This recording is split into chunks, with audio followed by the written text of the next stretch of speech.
والصلاة والسلام على سيد الأنبياء والمرسلين أما بعد فأعوذ بالله من الشيطان الرجيم بسم الله الرحمن الرحيم الصلاة والسلام عليك يا رسول الله وعلى آلك وأصحابك يا حبيب الله الصلاة والسلام عليك يا نبی اللہ وعلى آلك وأصحابك يا نور اللہ۔ میٹھے میٹھے اسلامی بھائیوں، درود پاک پڑھنے کے بے شمار فضائل و برکات ہیں۔ مصطفیٰ جان رحمت شمع بزم ہدایت صلی اللہ تعالی علیہ وسلم کا فرمان عالی شان ہے کہ جو کوئی شخص مجھ پر ایک بار درود پاک پڑھتا ہے اللہ تعالیٰ اس پر 10 رحمتیں نازل فرماتا ہے، اس کے 10 گناہوں کو مٹا دیتا ہے اور اس کے 10 درجات کو بلند فرماتا ہے۔ سبحان اللہ، ایک درود پاک پر اتنی برکتیں ہیں تو جو کثرت سے درود پاک پڑھتے ہیں ان کو کتنی برکتیں نصیب ہوتی ہوں گی۔ تو ہم سب کو مل کر کثرت کے ساتھ درود پاک پڑھنے ہیں۔ آئیے مل کر محبت کے ساتھ بآواز بلند درود پاک پڑھ لیں۔ صلو علی الحبیب صلی اللہ تعالی علی محمد صلی اللہ علیہ وسلم۔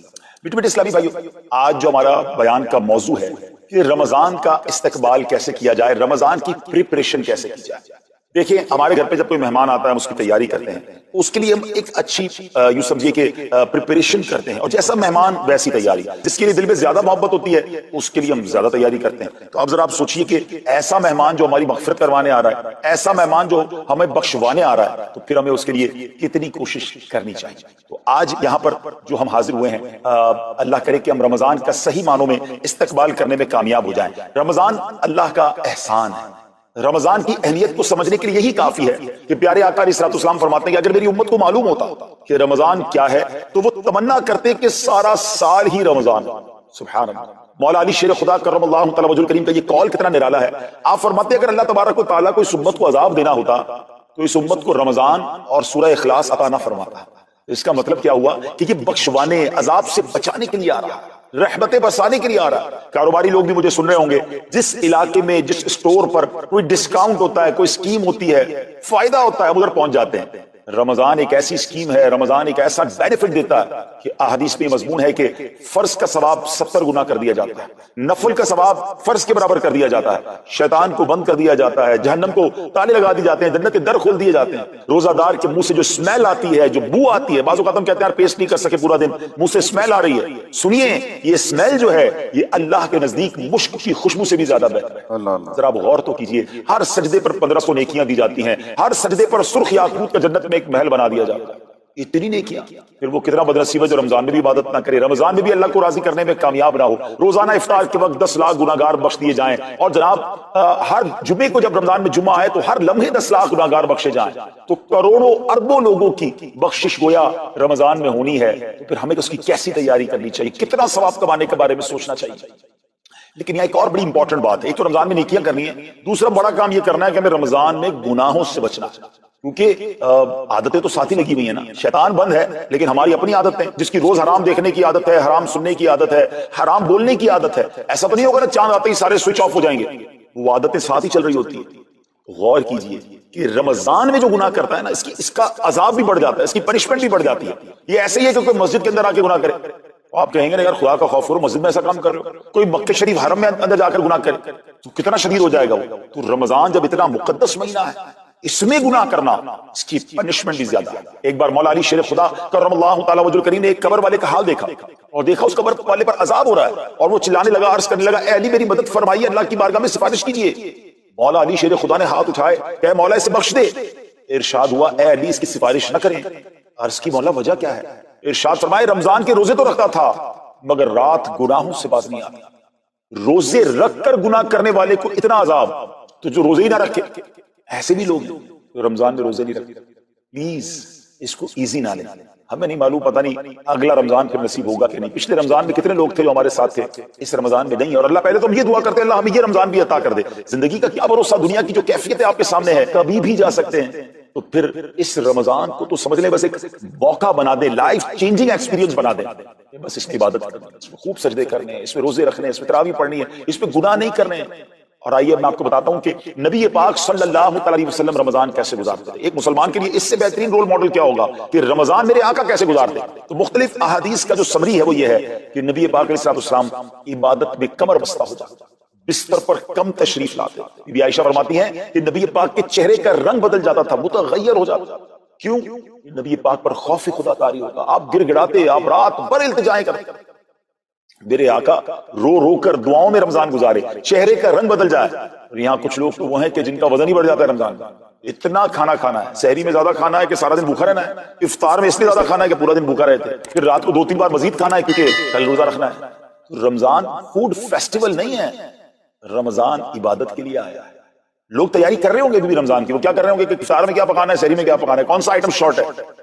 نہیں میرے پیچھے سے یہ جو بھوک کا احساس ہے نا روزے میں، اس کی حکمت علماء نے بیان کی ہے کہ بھوک غربت کا احساس دلاتی ہے، فقیری کا احساس دلاتی ہے، بندے کا غرور تکبر بیٹھ جاتا ہے، کتنے نقاہت میں آ جاتے ہیں ہم، ہمت ہی نہیں ہوتی کوئی کام کرنے کی. تو یہ احساس دلاتی ہے کہ تیری اوقات کیا ہے، غریب کیسے زندگی گزارتا ہے، فقیر کیسے زندگی گزارتا ہے. لیکن کچھ لوگ وہ ہیں جن کو بھوک نہیں لگتی کیونکہ وہ اتنا کھا لیتے ہیں یا پھر سوتے ہی رہتے ہیں. روزے کی حکمت یہ نہیں ہے، نبی پاک آنسو بہاتے تھے، آقا کا چہرے کا رنگ بدل جاتا. اور پھر بتایا کہ رمضان میں جب جبریل امین نبی پاک علیہ السلام کے پاس آتے تو آقا علیہ السلام ان کے ساتھ قرآن پاک کا دور فرماتے. اور پھر ایک اور نبی پاک کا خوبصورت انداز کہ پیارے آقا ویسے تو سب سے بڑھ کر سخی ہیں، مگر جب رمضان آتا تو نبی پاک کا دریائے سخاوت ایسے بہتا تھا جیسے تیز آندھی، بلکہ اس سے بھی زیادہ. یہ 3-4 چیزیں آپ نے اور میں نے پکڑ لینی ہے. آقا علیہ السلام کے پیچھے پیچھے جانا نا جنت میں. ہم نے بھی یہ کام کیا. یہ راتیں مانگنے کی رات، التجا کرنے کی رات، سجدے کرنے کی رات. ہمیں تہجد بھی پڑھنی ہے، ہمیں انشاءاللہ نوافل بھی پڑھنے ہیں، اور کم از کم قرآن ایک بار تو پورا انڈرسٹینڈ تو کریں نا. تلاوت، ترجمہ، تفسیر کب کریں گے؟ بڑی بڑی ڈگریاں ہیں، بڑے بڑے پاسپورٹ اور جناب بہت سارا سرمایہ ہے، مگر ایک بار بھی قرآن پورا ترجمے اور تفسیر سے نہیں پڑھا ہوگا. بہت سارے لوگ ایسے ہیں.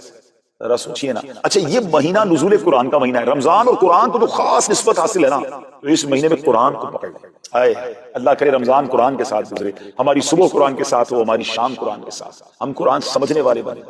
اچھا میں ایک اور بات بتاؤں، مہینہ کتنا پیارا. صرف اس مہینے میں قرآن نازل نہیں ہوا، باقی بھی تو 3 آسمانی کتابیں ہیں نا، زبور، انجیل، توریت، یہ بھی رمضان میں نازل ہوئی. اللہ کریم نے ان تمام مبارک کتابوں کو نازل کرنے کے لیے رمضان کا مہینہ منتخب فرمایا. اتنا مبارک مہینہ ہے تو ہمیں خوب اس میں تلاوت قرآن کرنی. اور اب دعوت اسلامی نے کتنا آسان کر دیا، تفسیر قرآن عطا فرما دی صراط الجنان آسان اردو میں، اور پھر جناب اس کو اپلیکیشن پر بھی دے دیا، اس کے PDF بھی جاری کر دیے، ڈاؤن لوڈ کر لیں موبائل میں. اب تو آڈیو تفسیر قرآن بھی آپ کو دے دی. اگر پھر بھی سنیں نہ، پڑھیں نہ، قرآن سے دور رہیں تو یہ ٹھیک نہیں ہے. پلیز اس رمضان کو قرآن کے ساتھ گزاریں. اور پھر جو نبی پاک کا جو سخاوت والا انداز ہے، صدقہ و خیرات کرنا، ہر سائل کو عطا فرمانا، تو یہ بھی ہمارا ایٹیٹیوڈ ہونا چاہیے کہ خوب دل کھول کر خرچ کریں. سب سے پہلے اپنی پوری زکات ادا کریں. یہ اتنی بڑی اب بدقسمتی ہوتی جا رہی ہے. ایسا فیل ہوتا ہے دنیا بھر کے تاجران اور لوگوں سے جب ہم ملتے ہیں کہ جس طرح رمضان کے علاوہ بہت تھوڑی تعداد میں مسلمان نماز پڑھتے ہیں نا 5 ٹائم، ایسا لگتا ہے اب زکات بھی بہت کم لوگ ہی دیتے، پوری زکات نہیں دیتے، اندازے سے نکال دی، کیلکولیشن کرتے نہیں ہیں. اور یہ بھی فیلنگز آتی ہیں کہ زکات جتنی بڑھتی جاتی ہے، ہزاروں میں جس کی زکات ہے وہ دے دیتا ہے، لاکھوں والا بھی شاید دے دیتا ہے، لیکن جب زکات ہی کروڑوں میں پہنچ جاتی ہے نا تو پھر یہ دل پر بھار پڑنا لگ جاتا ہے، ڈیفیکلٹ لگنا شروع ہو جاتا ہے. بندہ یہ کیوں نہیں سوچتا کہ اگر اللہ پاک نے مجھ پر لاکھوں میں زکات ہے تو اللہ نے کروڑوں دیے ہیں تو لاکھوں میں زکات ہے. اگر کروڑوں میں زکات ہے تو اربوں ہیں تو کروڑوں میں زکات ہے. زکات کتنی ہے؟ ضروریات زندگی کی تمام چیزوں سے فارغ ہونے کے بعد جو مال تجارت، سونا چاندی، کیش یا پرائز بانڈ، یہ جو اس کی تفصیلات ہیں اس پر 2.5% ہے. میں ایک اور لاجک سے آپ کو بات سمجھاؤں، اگر اس لاجک سے سمجھے تو زکات تو 1.5% بڑھتی ہے. وہ کیسے؟ ہم سب کے گھر نکل گئے، اس پہ زکات نہیں ہے. ہماری گاڑیاں نکل گئیں، اس پہ زکات نہیں ہے. جن کی فیکٹریاں ہیں وہ فیکٹریاں بھی مائنس کر دی گئیں، جن کی دکانیں ہیں وہ دکانیں بھی مائنس ہو گئیں. اچھا جناب اس کے علاوہ اگر کرائے پہ کچھ پراپرٹی دی ہوئی ہے اس پر زکات نہیں ہے. اگر ان سب پر زکات ہوتی، یعنی جو کچھ میرے پاس ہے ان سب پر ہوتی تو کتنی زیادہ ہو جاتی. اور اتنی ساری چیزیں نکل گئی پھر تو اگر ٹوٹل پد لگائے تو یہ 1.5% ہی بنتا ہے. اب جب سب کچھ نکالنے کے بعد تھوڑے سے مال پر 2.5% ہے اور بھی سال میں ایک بار ہے، اس کو بھاری نہ سمجھیں. یہ بربادی ہے جو زکات نہیں دیتے. یاد رکھیے گا حدیث پاک کا مضمون ہے کہ یہ مال کا میل ہے، جس مال سے مل جائے اس مال کو بھی برباد کر دیتے. بربادیاں آتی ہیں، بے سکونیاں آتی ہیں، بیماریاں آتی ہیں. اور آگے جو دے دیتا ہے سبحان اللہ، اس کے بارے میں حدیث پاک میں آتا ہے کہ اپنی زکات دے کر اپنے مالوں کو مضبوط قلعوں میں قید کر لے، اپنے مال کو سیکیور کرے. لوگ کہتے ہیں انشورنس ہونی چاہیے، آگ نہ لگ جائے، چوری نہ ہو جائے، ڈوب نہ جائے. اللہ کے حبیب علیہ السلام فرماتے ہیں اس کا مضمون ہے کہ جب بندہ اللہ کی راہ میں خرچ کرتا ہے نا تو وہ صدقہ بندے کے ہاتھ سے نکل کر اللہ کے دست قدرت میں چلا جاتا ہے.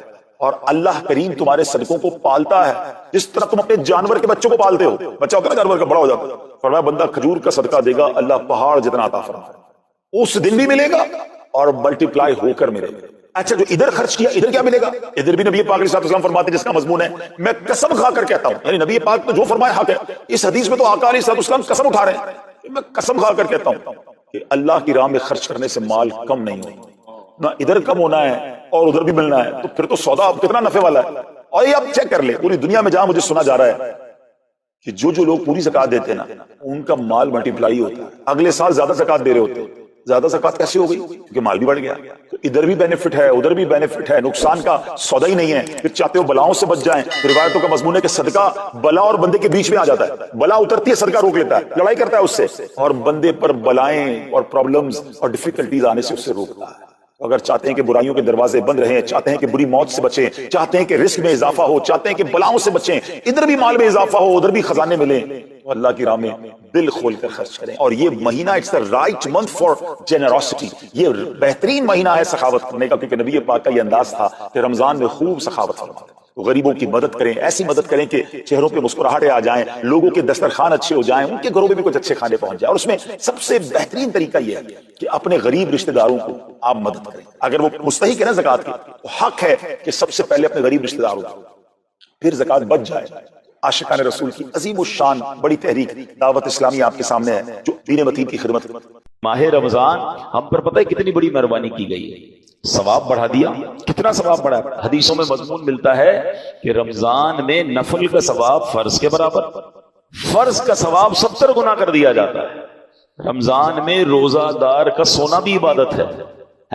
رمضان میں روزہ دار کے منہ سے افطار سے پہلے جو بو آتی ہے وہ اللہ کے نزدیک مشک کی خوشبو سے زیادہ بہتر ہے۔ رمضان کی پہلی رات جب آتی ہے اللہ اس امت پر نظر رحمت فرماتا ہے، اور اللہ جس پر نظر رحمت فرمائے اسے کبھی عذاب نہ دے گا۔ رمضان میں روزانہ افطار کے وقت 10 لاکھ گناہگار جہنم سے آزاد کر دیے جاتے ہیں۔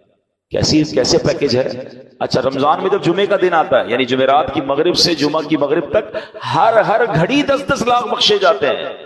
تو وارے نہیں آ رہے ہیں نا ساری زندگی میں، اور آپ دعا کرتے ہیں یا اللہ ہماری پکار سن لے، ہماری دعا سن لے۔ رمضان کی راتوں میں فرشتہ آواز لگاتا ہے کوئی مانگنے والا کہ اس کی دعا قبول کر لی جائے، ہے کوئی توبہ کا طلبگار اس کی توبہ قبول کی جائے۔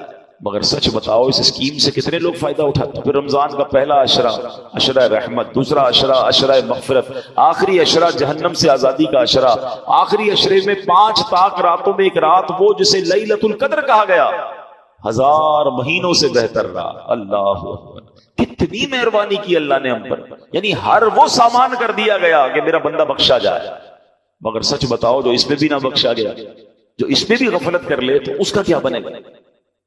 پلیز اس آفر کو ضائع مت کرنا۔ دیکھیں ہمیں نہیں پتا پھر رمضان ملے نہ ملے، پچھلے سال کئی لوگ تھے جو ہمارے ساتھ تھے، اس سال نہیں ہے، کیا پتا اگلے سال ہم رمضان میں نہ ہو، ہمارے بارے میں باتیں ہوں کہ یار ہمارے ساتھ تھا ہمارا بھائی، اب نہیں ہے۔ تو اس رمضان کو غنیمت جاننا ہے، اپنی زندگی میں تبدیلی لائیں۔ زندگی پڑی ہے کھانے گھومنے پھرنے کمانے کے لیے، لوگ رمضان میں پیسے کمانے کی پلاننگ کرتے ہیں، نہیں، ساری زندگی پڑی ہے یار یہ کام کرنے کے لیے۔ اس مہینے میں عبادت، اللہ کو راضی کرنا ہے، اتنے گناہ ہیں اتنی خطائیں، اب تو توبہ کرنی ہے نا۔